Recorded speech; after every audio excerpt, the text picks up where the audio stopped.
Kadyari naman ang papabalo na muna pang pag-good vibes sa inyo sininga weekend. Nakibalo ka mo ba lang sa La Castellana may haras ang spring water resort kung sa diin ang mismo nga ginapaliguan mo, ginakuhaan man sang tubig ay limnon sa mga pumuluyo sa lugar.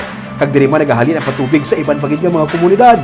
Gikan sa ibabaw at hag ang balas ng bato sa idalom, patimaan nga clear sang tubig.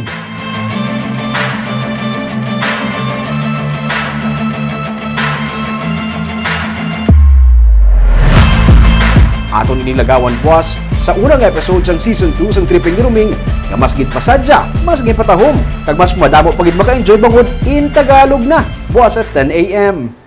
Sa Sunday naman, 7 ka mga pamilya ang nawad-an sa puluyan sa nagluntad nga sunog sa barangay Villamonte. Gani to the rescue ang ilang mga kaigod balay kag ginbuksan ang iyang puluyan para sila may temporaryo nga ilistaran. Ang istorya sa pagbinuligay agud malampuwasan ang trahedya sa sini naman nga episode sa paganihan sa Sunday at 10 a.m.